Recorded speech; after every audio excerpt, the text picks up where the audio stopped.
Thank you, Thank you, everyone. First note, I have speech impediment, so just bear with me. It also makes 30 minutes a lot better because I don't have to talk as much. So you're probably wondering how I got this job. Did I turn it on? Yeah. I worked hard. I worked really, really hard. I began food writing while I was living in New York. And when my wife and I moved to Dallas, where my wife is from, I took the opportunity to follow my passion. The editor of the Dallas Observer called me and randomly asked me if I liked tacos. I said, of course, doesn't everybody? He responded with great, pitch me something, and that very next Monday, I pitched the weekly Taco Trail review column for their website. I did that for a year, did freelance work, and eventually ended up at Cowboys and Indians, where I was the food editor. And working there gave me a bunch of resources. I could travel a lot more. I had access to more people, to more books, and books are important, not just mine. But with that, I started to freelance for Texas Monthly. And in 2015, I pitched this job. It took me 4 years, but in 2019, I finally landed my dream job. How did that happen? I wrote a book, and it was hard. It was 6 years of my life. It's better to have written a book than be writing a book. It's anguishing, long nights. If you lose track of citations, it can be difficult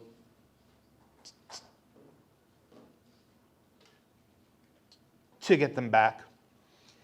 But now you get a preview of the book's revision, which comes out next spring. When, I don't know exactly. I'm not worried. But I added a whole nother chapter, Pandemic Tacos, which we will get to eventually. So I'm going to ask you all one question. What is a taco? Anyone? Anyone? Come on. Yes, that's true. A tortilla filled with stuff. Oh, okay. Anyone else? No one. Oh, yes. Comfort food. Comfort food. Everyone is right, but it's more than that. You know, a tortilla. A taco, by definition, is a tortilla a filling, and a salsa. That's really boring. I look at tacos as representative and or reflective of its time and place. Every taco depends on three things: population shift, market availability, and market demand. That's how you get regional tacos. The tacos are hyper-regional. And that's true in Mexico, and it's true here. As you can see, I break down my book into 8 tacos.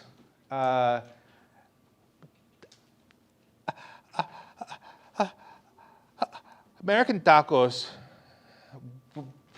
were born in 1848 when the Treaty of Guadalupe Hidalgo was signed, demarcating the Rio Grande as the border between our countries. With that declaration, a whole series of ingredients and markets was cut off. So Mexicans, there were suddenly Mexican Americans and their children and their grandchildren did what humans do. We innovate from whatever we have. And that can even come out of deliberate impoverishment, systemic racism, if you will. So right after that treaty was signed, that treaty was broken. The treaty made it clear that every Mexican within the U.S. border would be treated like every other American. That was not the case. Rich people took land, took cattle, other resources, and in place, the people became dependent on government commodities. So that's where we get chili con queso, which is now traditionally made with Velveeta, Rotel, and that's about it, right?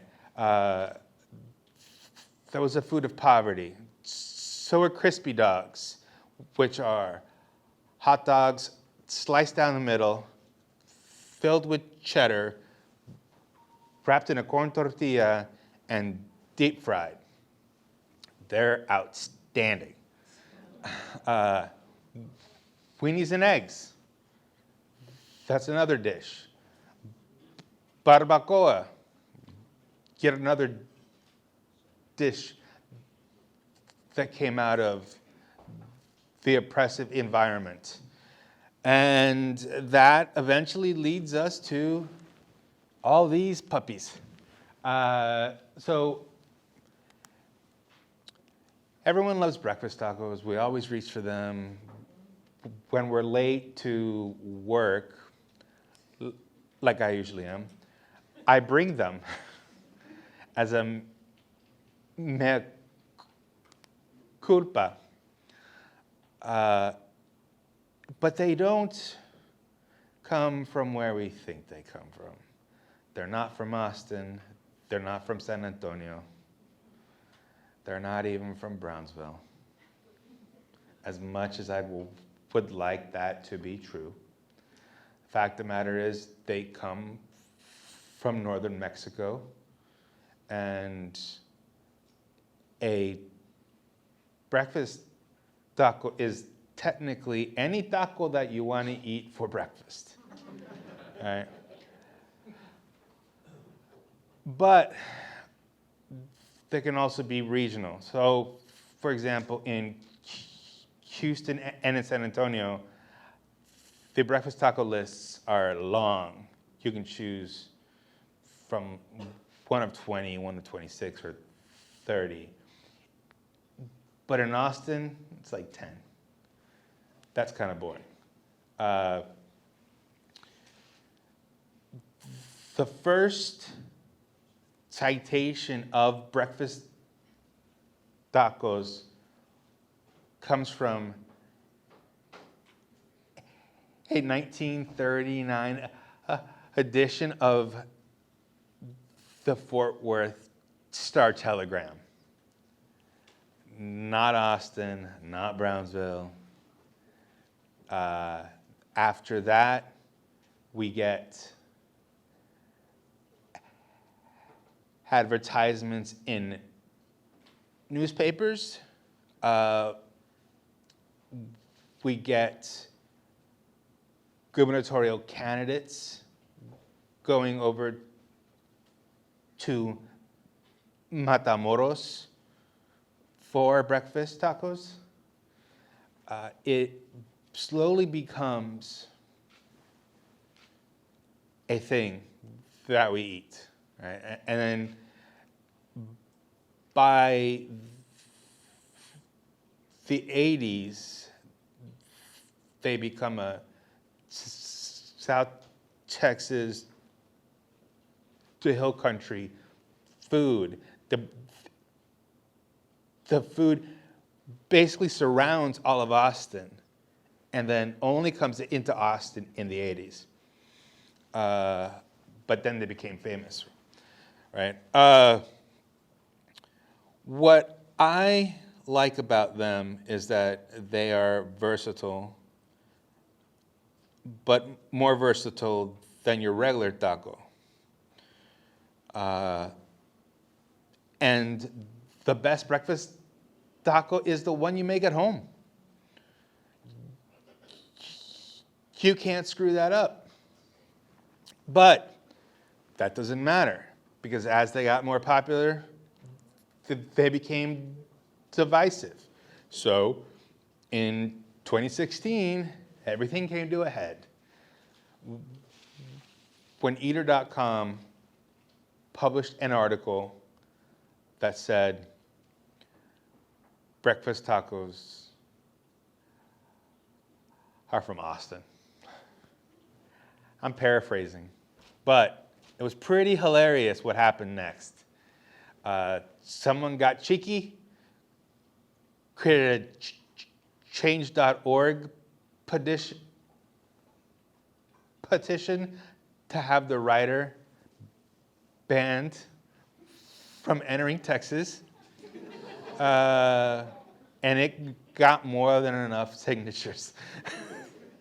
And people were yelling at each other. The Austin mayor was egging on San Antonio. The San Antonio mayor called for a summit. That's nice, right? Johnny Hernandez, a very popular chef in San Antonio, invited Austin breakfast taco joints to San Antonio for a cook-off, and no one showed up. That being said, breakfast tacos unite us. They even make Congress work. In 2013, the Texas congressional delegation tried to hash some things out. No one wanted to go to the table. So someone brought breakfast tacos, and even Ted Cruz showed up. And it worked. It was fantastic to see that work done. But there is probably no more divisive taco within the U.S. than the breakfast taco. And that's unfortunate because it's something we can all get behind, and they're so different across Texas. Brownsville's breakfast tacos aren't even called breakfast tacos. They're called tortillas de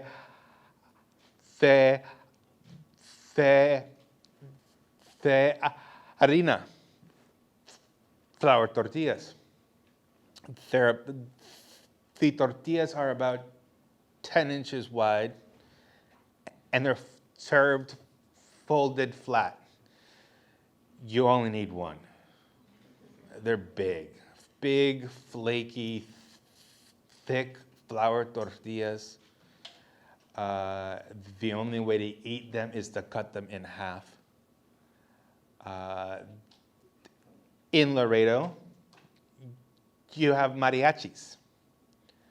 And the story goes that this railroad worker would come in to this taqueria, Las Cazuelas, and complain that the food wasn't spicy enough. So the cook said, "Come back tomorrow, and I will make you scream." And that's exactly what happened. He screamed like a mariachi. I cannot make that grito sound, so please, I'm not going to do it for you. But that's how they were born. And they were originally just like one guiso, one filling, so maybe just eggs, maybe just carne asada, but they became just as diverse as every South Texas breakfast taco joint. And it's in Laredo where we get the first citation for a smoked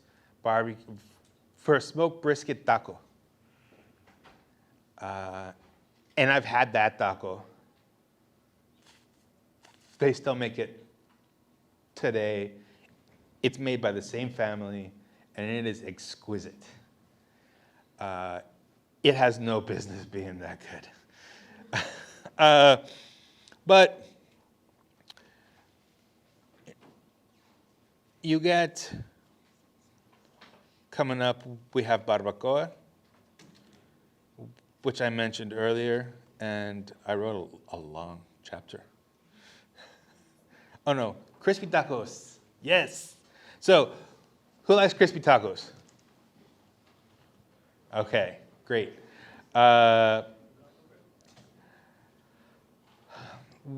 We are at a turning point when it comes to those. We have swung back to freshly fried tortillas, tacos dorados, golden tacos, and they can be fantastic. How did they come about? Well, the first tacos were noted to be fried. They were quickly dipped in oil and cooked on the pan. They were filled, rolled, or folded, and then finished off.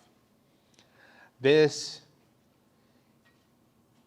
is a wonderful joke to be played on those who firmly hold that fried tacos aren't real tacos. There's no such thing as a real taco.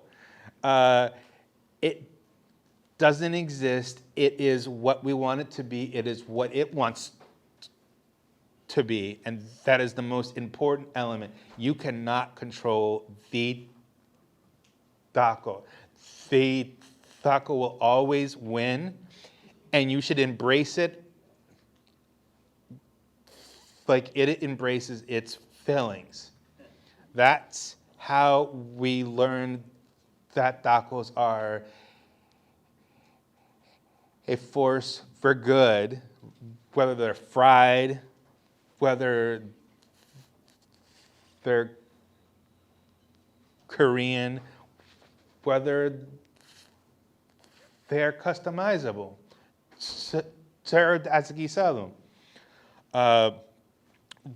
Right here, I have a photo of a puffy taco. Puffy tacos technically come from San Antonio, although probably everyone's grandmother made them. It just that the historical record points to San Antonio. It is a raw tortilla, flash fried, till it inflates and is crimped. Traditionally, you should take it with ground beef or picadillo. And if it's done right, the puffed tortilla is not oily. It's not brittle. It's crunchy on the outside, chewy on the inside, and has about a 2-second lifespan. So you better eat it. I did not eat this one. And I'm not going to talk about fry bread tacos, but it's another example of perseverance in the face of adversity. One that I want to talk about is the taco Antonia at Lucy's Cafe. It is a prototypical El Paso taco. It's fried. The filling is shredded brisket, and it's topped with Munster cheese. If you ask for a taco in El Paso, it'll probably come topped with Munster cheese. And it is chosen because it has the same melting properties and appearance as Mexican cheeses, such as queso enchilado, chili rub cheese, or I'm trying to think of another one, but I can't. Anyway, it's very good. It's heavenly, and it's their biggest seller. They've been doing it for 3 generations. Do we really need to talk about barbecue? And barbacoa tacos, I mean, we all love them. We all gravitate toward them during the weekends. South Texas barbacoa would be beef head. Traditionally, it should be made in ground. There is only one restaurant in Texas that is legally permitted to cook it that way, and it's in Brownsville. It's Vera's Backyard Barbecue, and it is fantastic. There are a few other places across the state that do it, but they do it against code, and they try to hide it. If you ask, and you should ask,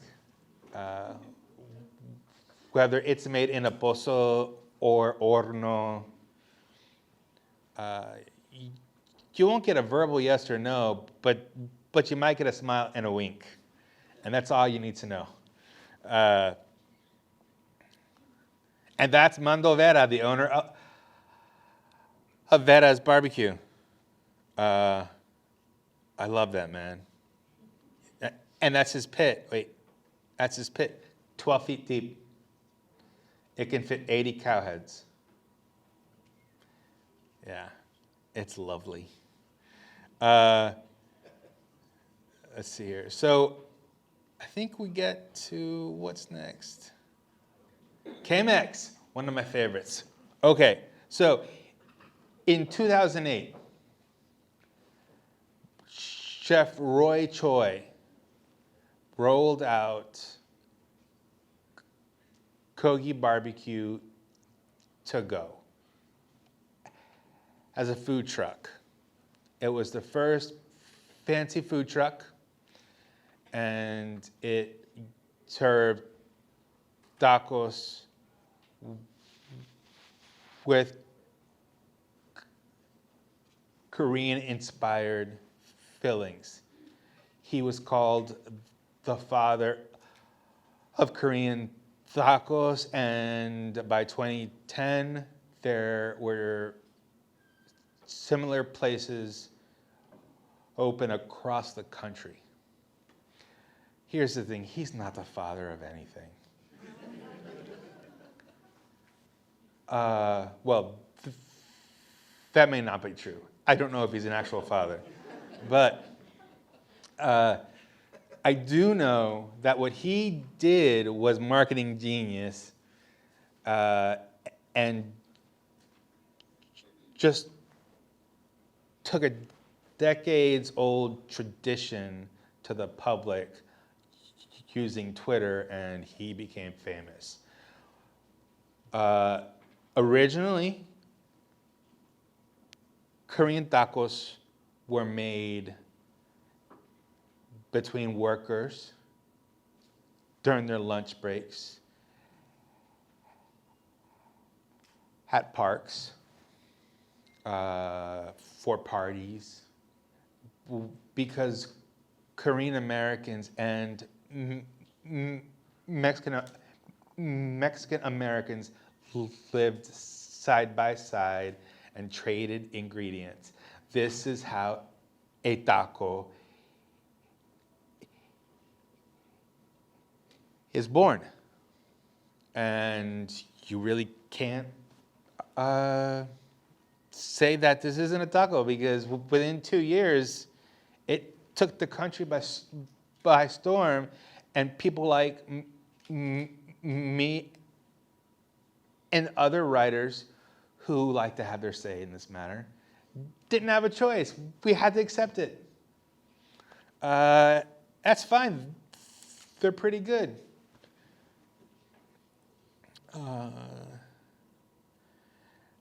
this is a quick overview, and I think we are running out of time. Okay, so I want to get to the current state of tacos. That is what has happened because of the pandemic, because of cultural shifts, what exactly has been happening. And that is that tacos are pretty much the only food that is pandemic proof, it is tragedy proof, and that is because Mexican restaurants and taco trucks are usually run by small families with low overhead. They can adapt to whatever is available and to whatever is possible. Very few taquerias closed during the pandemic, and it became a way to sustain larger, more expensive Mexican restaurants that didn't necessarily serve tacos, but they served dishes with tortillas on the side. In this case, they just went all out and were like, here's tacos, and people loved it, and it saved restaurants. During the pandemic, one Mexican restaurant,